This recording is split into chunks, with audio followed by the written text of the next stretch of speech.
Welcome home to USA Global TV and Radio, a place where dreams take flight, with authentic storytelling, diverse perspectives and meaningful conversations, where global stories unite and bridges are built beyond all borders. Discover world-class education, entertainment, hope and inspiration. Together, we're building bridges worldwide. Subscribe to our channel, USA Global TV. Download our app, USA Global TV. Be our guest or join our team. Visit usaglobaltv.com.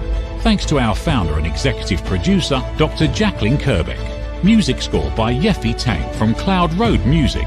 Voiceover artist Mike Porter. Creative direction by Paul Garcia. USA Global TV and Radio, your home for global connection. All rights reserved. This video and its contents are the exclusive property of USA Global TV and Radio. Unauthorized use, duplication or redistribution in any form is strictly prohibited.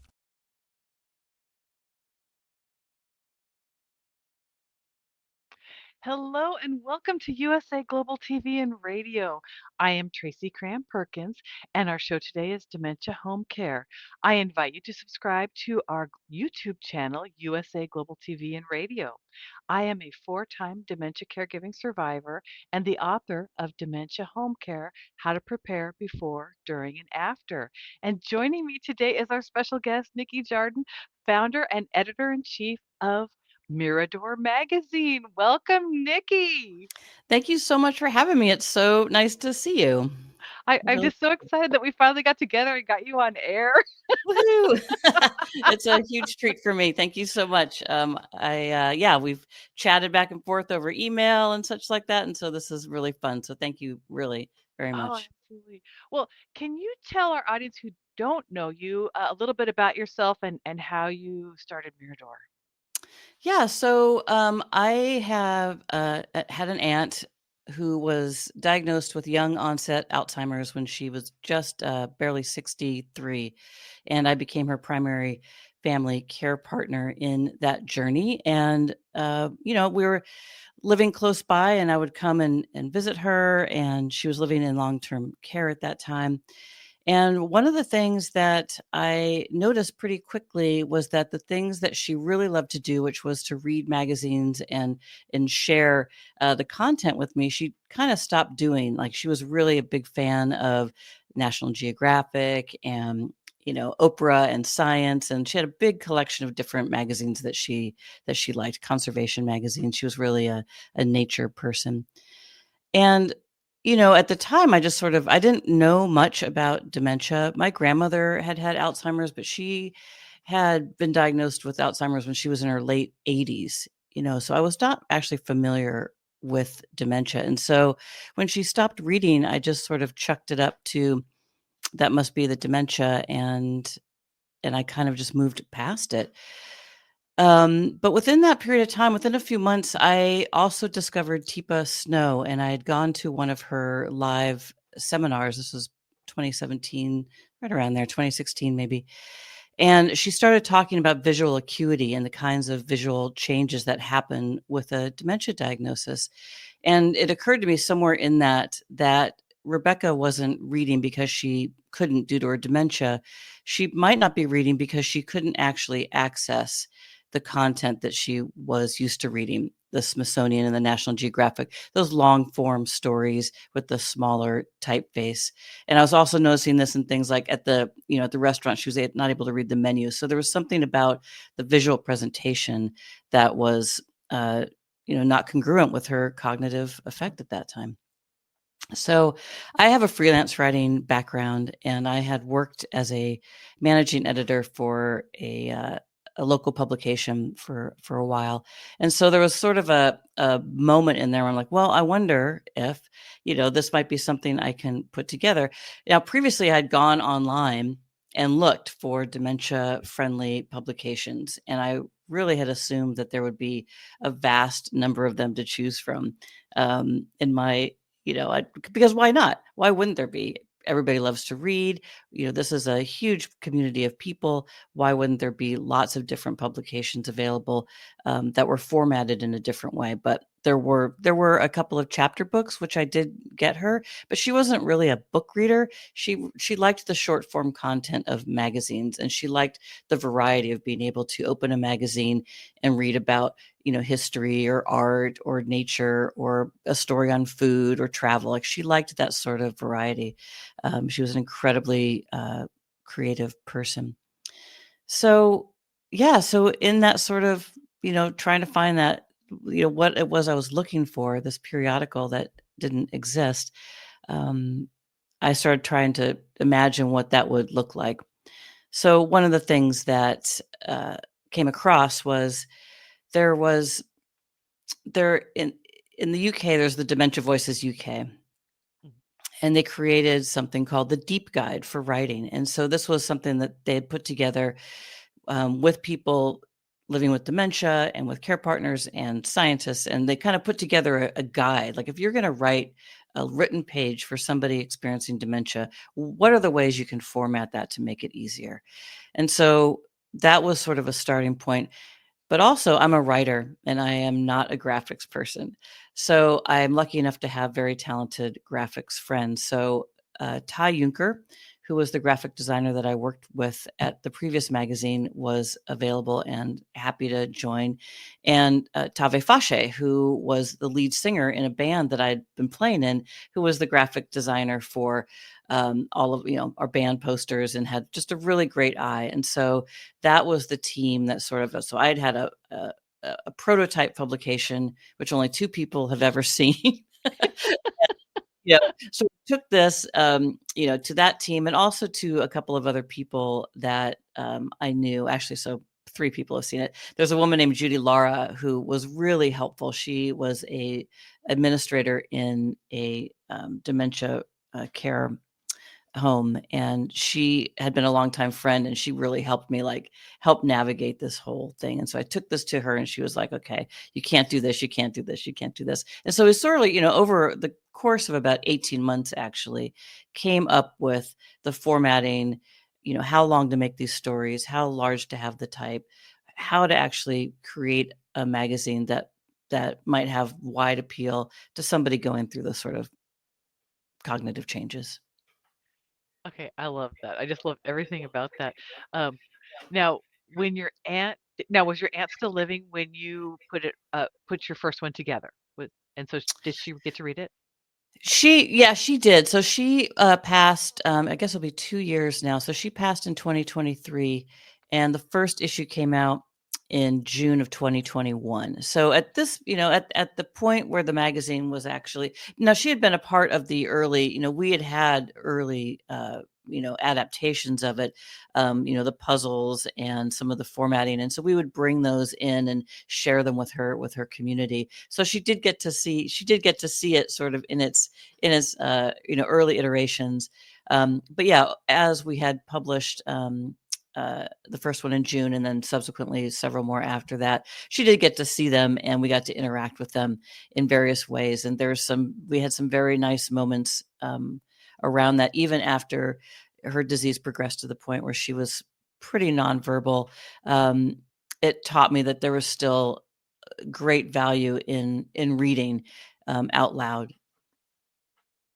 So I learned a lot not only putting together the magazine itself, but also just how valuable reading and the written word and the spoken voice. And we know this, right? We know that speaking to people that might not be able to communicate back is still an incredibly therapeutic and valuable interchange.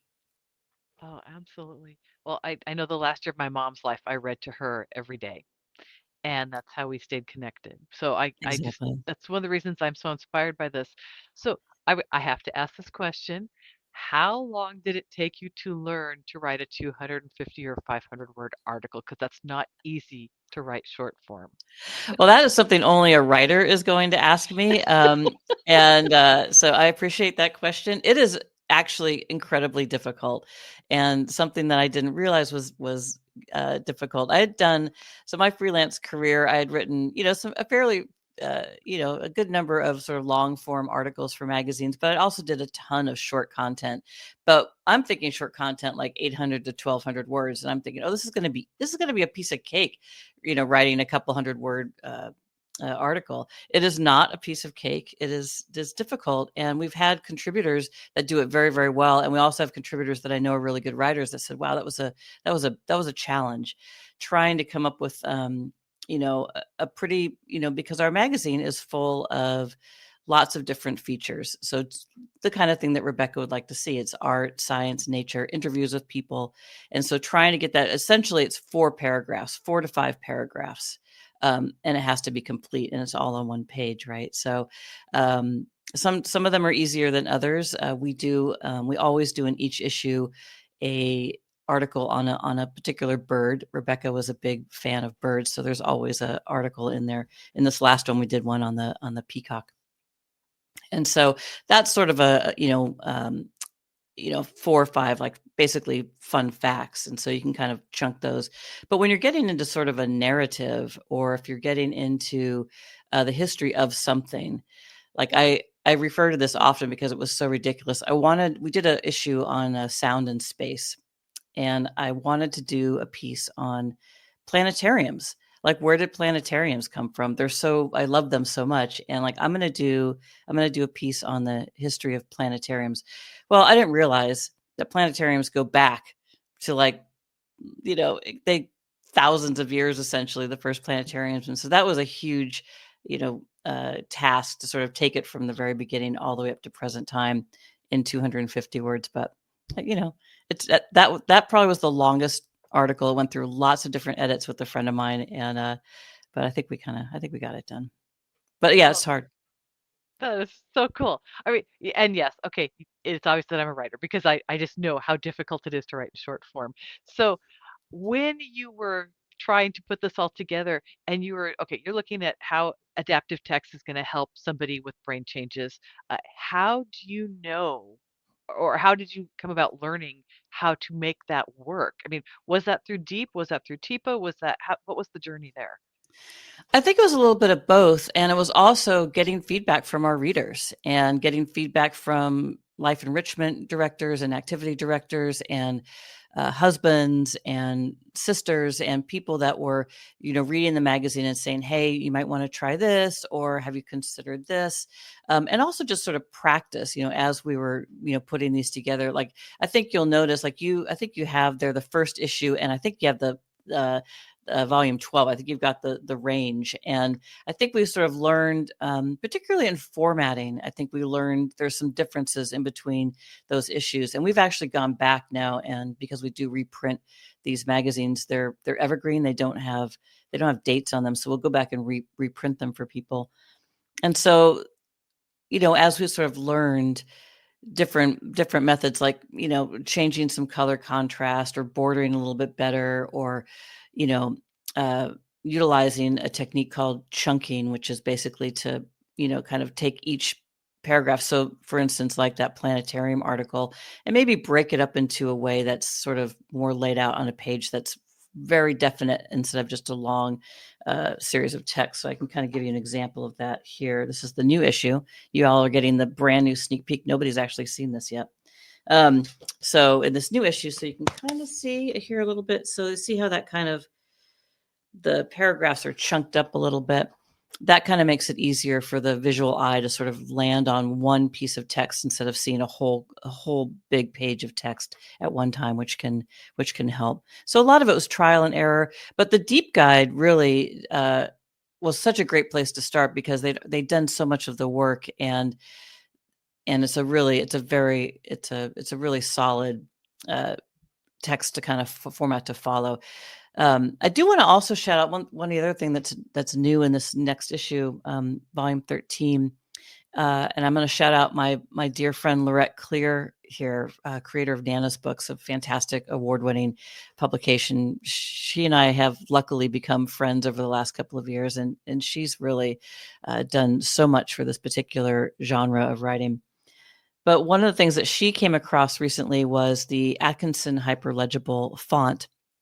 And I'm going to get just slightly geeky here for a minute. This is a font that was developed by the Braille Institute in 2019, and they released it for public use in 2021. And this was a font that they created specifically for low vision readers, and they wanted to make a text that was as legible as possible. And so they worked on this. They had a team from, I believe it's called Advanced Design, and I might get that wrong, and I apologize for that, out of Boston, and worked on each character of of the alphabet and the punctuation points and everything to really make this font distinguishable. And so we're using that font in this new issue. Also, Lorette she was talking to me about it because she was going back and reformatting all of her books to reflect this new. So we're always sort of learning, like, what is new out there, what is innovative, as a way to make each sentence, each page as legible and clear as possible for people that might be struggling with written text. Okay, that's just really cool. Okay, I'm going to go one more writer geeky. I apologize to everybody else because I really am a geek. So, do you have to pay a fee for that font, or is it open source? No, the beauty of it is if you go to the Braille Institute on the Yeah. website, or just type in Atkinson Hyperlegible font into the Google, they have a download button. They've got a new one now. The most recent one is Atkinson Hyperlegible Next, and they just released it for personal, commercial, professional. They're like, we just want this out there, and it's been downloaded and used tens of thousands of times. It's very, very cool. There's a whole story about how they developed it, which I actually wrote a blog post about it because I geeked out on it so hard. It was really fun to just, typography is interesting anyway, and one of the things that we talk about a lot, and one of the elements that we use in Mirador is a sans serif font, right? And so that's just, that little bit of legibility is helpful. So they sort of talk a little bit about, what that, how they kind of came up with even starting, how do you start to write a font? How do you start to create a font? So yeah, no, it's completely free use, and I'll just stop talking about it with this. The Atkinson is named after J. Robert Atkinson, who was the founder of the Braille Institute and was such a great advocate for folks with vision loss. Okay, so now that we've gone geeky already, I want to show pictures of this. I really do have a couple of, as Nikki said, okay, I'll forward and do this.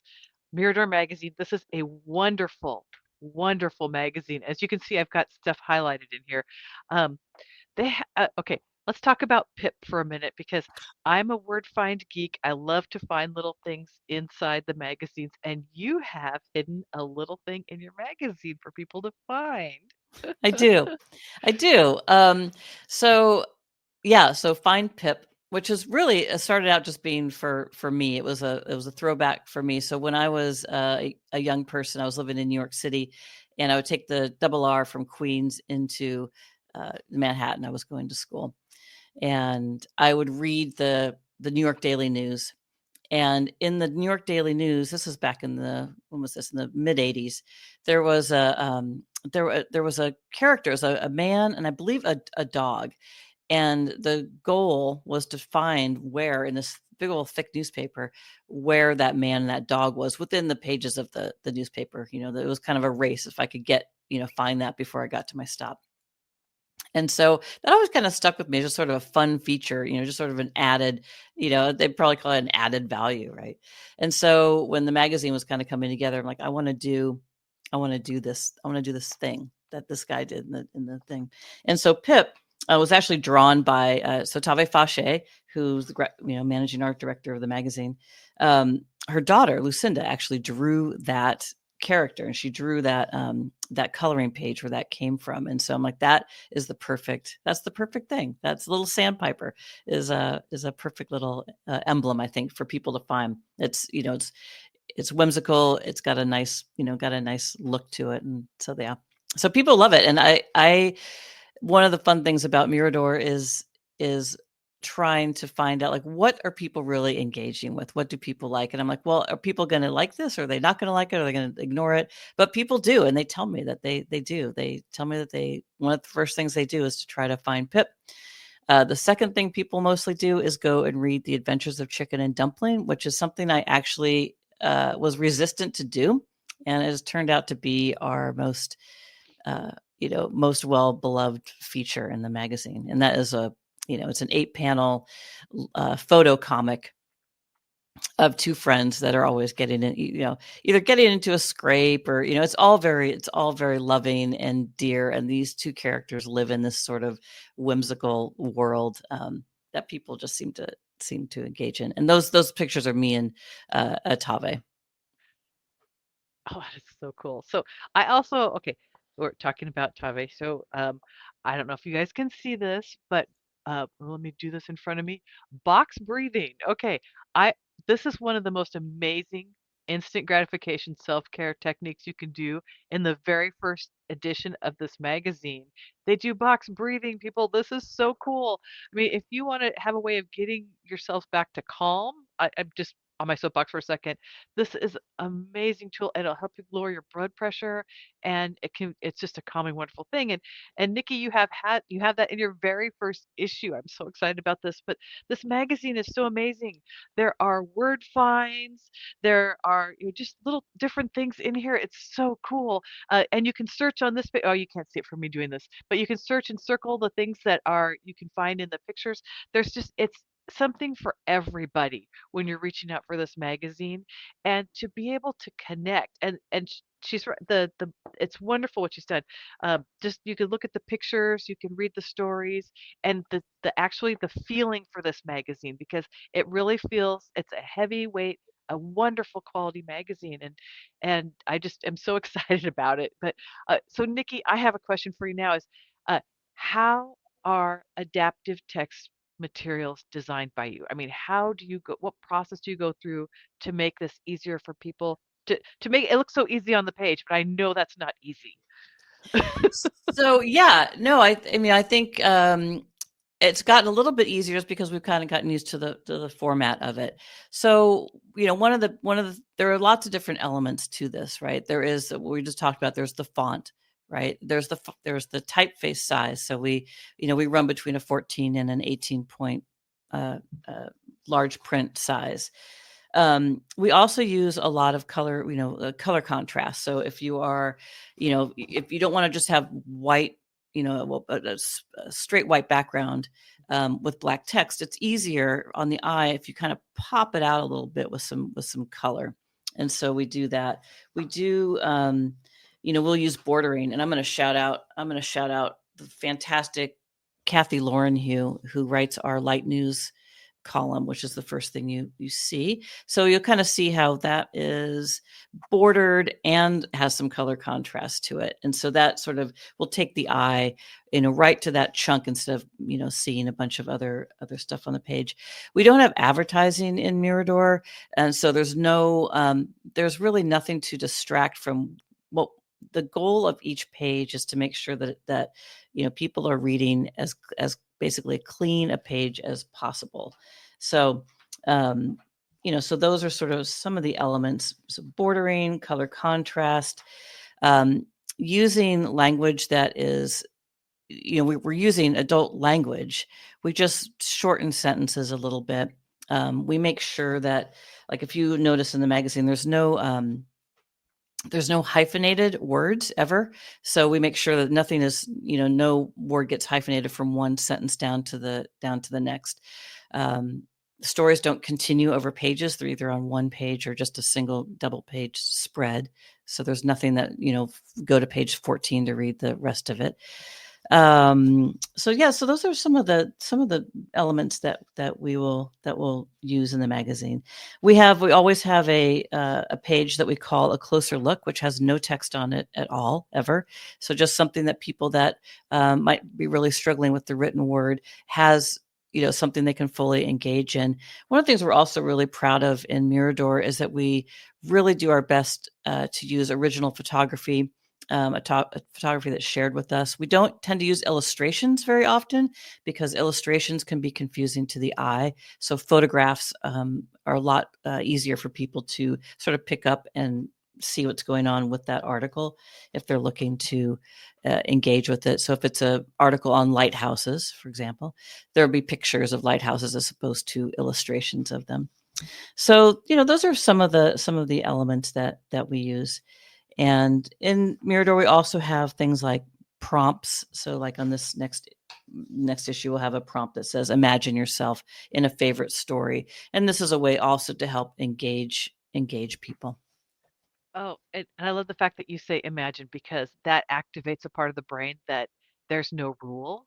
You can actually just people are allowed to be themselves. It's just a wonderful, wonderful word, and there's no restrictions.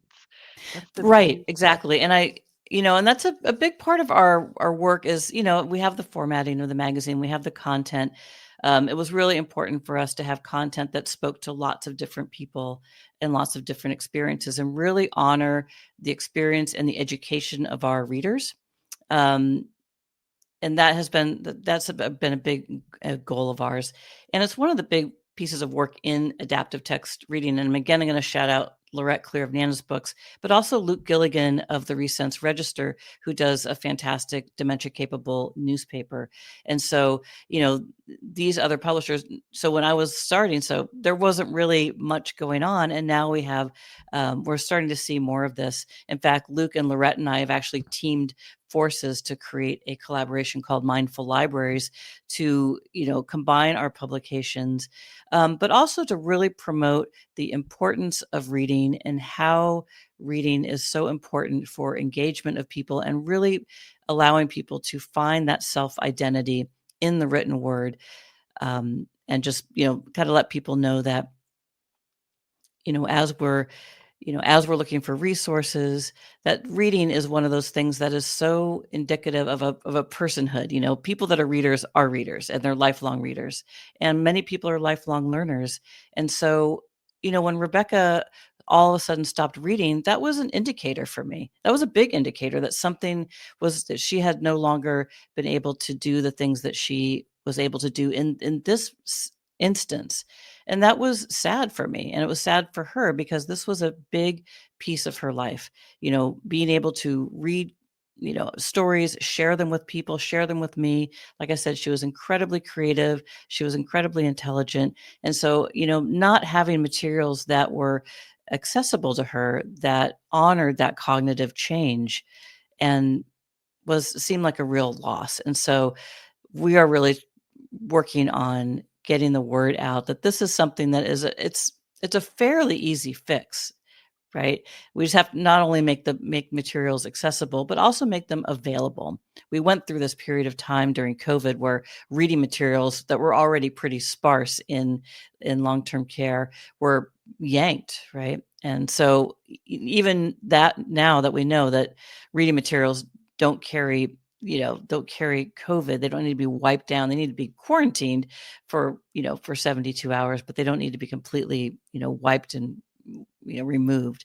So, making materials accessible is one thing. Making them accessible, actually around so people can pick them up at their leisure, have a newspaper with their morning coffee, look at a magazine in the afternoon, read a book as they're going to bed at night. Having these sorts of materials really reflects the personhood of people, and it's something our group Mindful Libraries is also really trying to promote.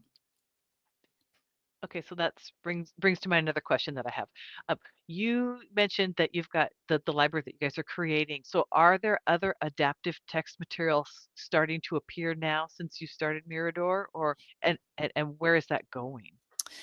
I mean, I was really surprised. So like I said, I started working on Mirador in 2017, and here we are, almost 8 years later, and there's still not that many of them. To be perfectly honest, there is a fantastic magazine out of Texas called Songs and Smiles, and they do fantastic work. I think they've got 4 or 5 issues out now. There is Ann Obbitz, who does Reminisce books, which are fantastic also. These are short form stories kind of put together in a volume, so like mysteries or romance or whatever, and those are great. There's Laurette with Nana's Books, Luke with the Resense Register, and that's just about it. As far as I know. I mean, and I apologize if I'm leaving somebody out. But as far as these sorts of, formatted materials that are, designed to have appeal and designed to sort of, you know, mimic, if you were, actual magazines. Like, I like to say that Mirador is just a magazine that's easier to read. There's nothing really, I mean, yes, it's formatted differently, but the content is just like you would find in any other magazine. Lorette's Nana's books uses beautiful fine art and prose and poetry, and she has books of faith and, you know, books of songs and all these sorts of things. They're just formatted differently. Luke Gilligan's newspaper has fantastic nostalgia, and they also do a word search. And what I love about Luke's publication is that he also has an advice column, which is the standard of every newspaper you've ever seen ever. You know, so making these materials that are comforting because they have that familiarity to them. And so but there's still not that many of them. And I'm still surprised about that. You know, early on, people are like, oh my God, there's going to, you know, you're going to do this and then somebody's going to come and do a bunch of them.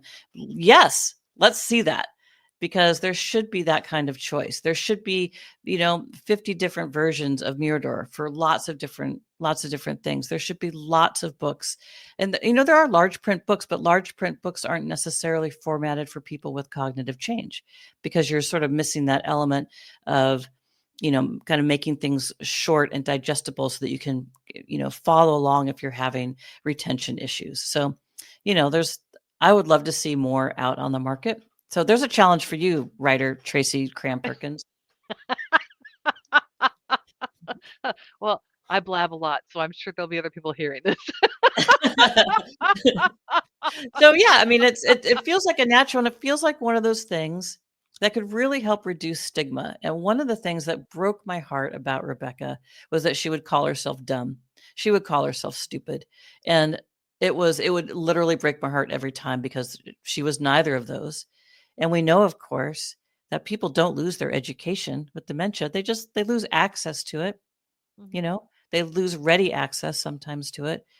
Doesn't make them unintelligent.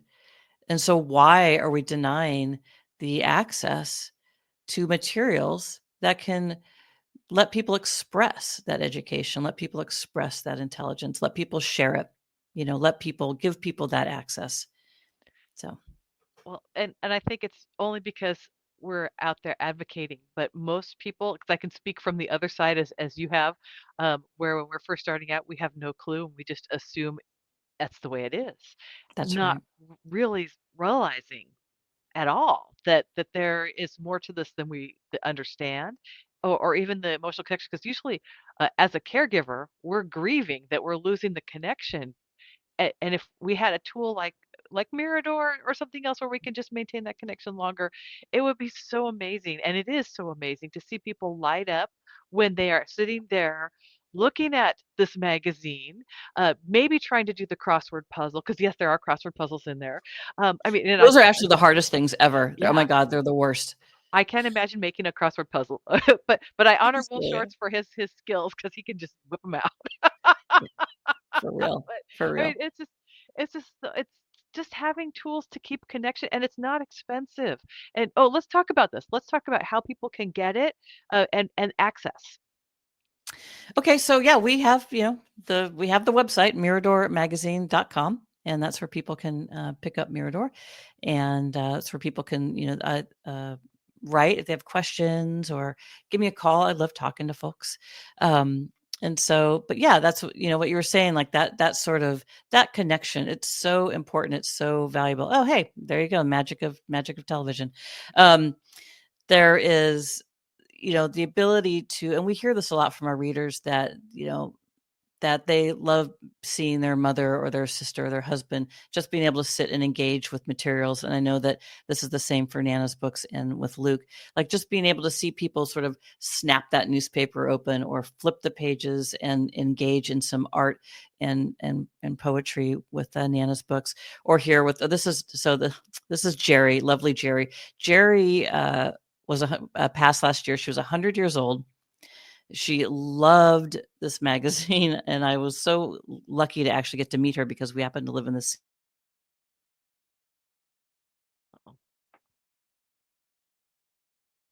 meet her, and she got to tell me all about, you know, this amazing magazine. And it was a very proud moment for me. But Jerry is a perfect example. So, Jerry's dementia was fairly minimal, but she also had, advanced age. And so long stories were something that were also difficult for her to access. So she really liked the short stories. But Mirador is also created, like you said, it's got that thick paper to it. And so, she was able to set it down and then pick it up the next day and read it just as if it was a new material. So, and she loved learning about it. And that's the thing, the sort of lifelong learning, like, hey, look what I've learned today.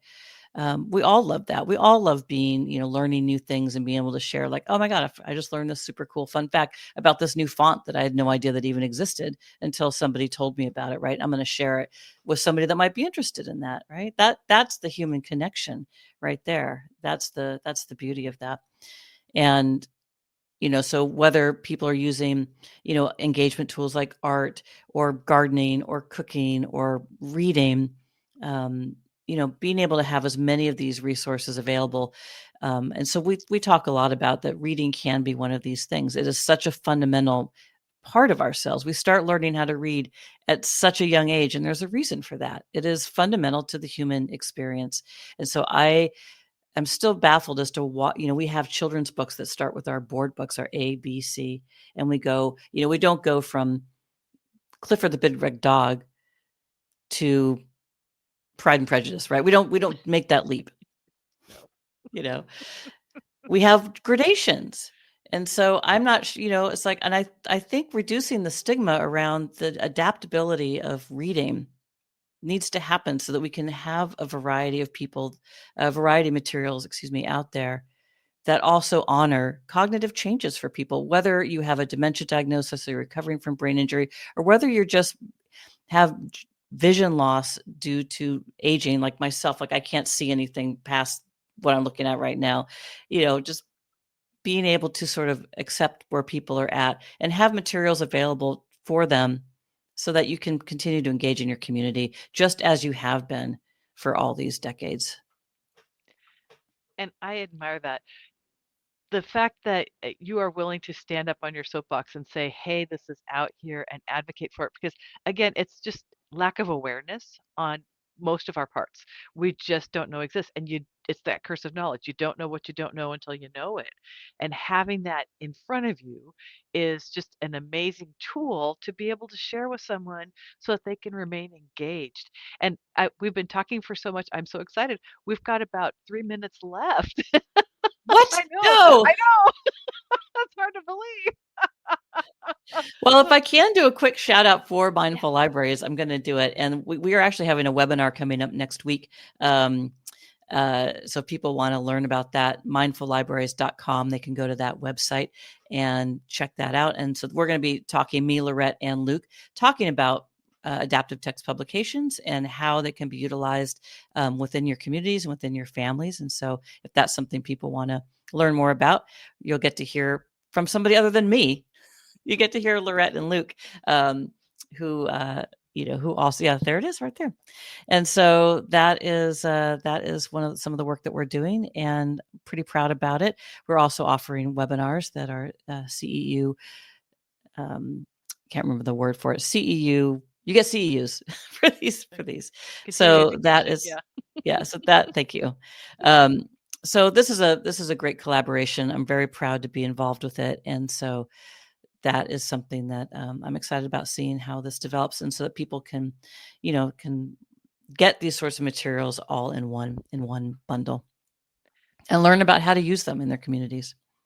And I can't believe now I've just used up another minute, probably.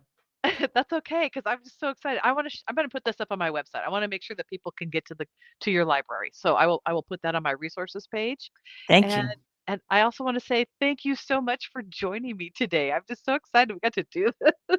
Oh my gosh, it was such an honor, and I hope I was able. I can really get going with the talking. So thank you for having me. Thank you for asking me such great questions. It was such an honor to see you and to hang out with you for a little while. Oh, I just loved it. Well, I thank you. And now, For our viewers, we'll be back on April 15th, and our guest will be former Wisconsin Governor Martin Schreiber, an Alzheimer's and dementia advocate, and the author of My Two Elaines. In the meantime, you can go over to our YouTube channel at USA Global TV and Radio and look for Dementia Home Care Playlist, where you will find all of our past episodes. Thank you to the wonderful Dr. Jacqueline for all of her work behind the scenes today, and thank you to our sponsors for making this possible. See you next time, everyone. 5 Little Known Secrets for Dementia Caregivers with Tracy Cram Perkins. Hi there. I am Tracy Cram Perkins, the host of the Dementia Home Care Show here on USA Global TV and Radio. I am also the author of the book of the same name. And you'll see this QR code. This is for an extended version of this same talk. So if you want to see the full hour-long version, feel free to scan the code and go to that website. Stick with me. We'll talk about 5 little known secrets to make it a little easier to do dementia caregiving. What you're seeing on the left-hand side is a healthy aged brain, age 55 and above. The one you're seeing on the right is an Alzheimer's disease brain. It is in moderate disease. It is shrinking. It has holes in it. The memories that were in those holes no longer exist. When you're learning something, let's say in kindergarten, you learn how to tie your shoelace. Well, then by the time you're in second grade, your brain remembers that information from tying the shoelace and applies it so you can learn more quickly how to tie more complex knots. So the brain is hardwired to do this for us, so it helps us learn faster so it doesn't take us long to acquire knowledge. The brain is looking for the information and they pick the closest to wherever that hole is. Let's look at some tips that we can use to help do that. These are 5 simple tools you can use as a dementia caregiver to help your loved one. The whiteboard is a useful tool in recording the day's activities and the answers to repetitive questions. The calendar clock is a very useful tool to orient your loved one on the day, the date, and the time, and remind them of upcoming appointments. The communication cards are a great tool to bridge the gap when they can no longer tell you what's wrong. And then there's the pill minder for when your loved one is still able to take pills but needs prompting. The final tool I want to share with you is the memory book. It tells your loved one's story. It's a great tool for distraction, redirection, also as a conversation starter, and telling you where they are in their story so you know how to answer their questions. Music is probably the most powerful tool in your toolbox after laughter. Music is a way to maintain connection. It sticks with your brain longer than any other thing, including reading. When you're having an issue with somebody, you can play their favorite music if you move them to another room, something that makes them happy, or you can start singing songs together from their childhood. These are some of my favorite books for caregivers. My show airs on the 3rd Tuesday of every month, and you can view past episodes on YouTube. Thank you, everyone. This program has been brought to you in part by Tracy Cram Perkins. Connect with her and order her book at tracycramperkins.com.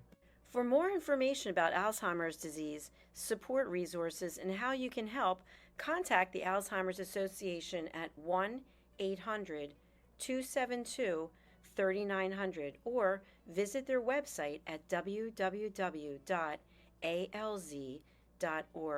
They offer 24/7 helpline support and a wealth of information to assist you and your loved ones. Thank you, viewers and listeners of USA Global TV and Radio, for joining us today.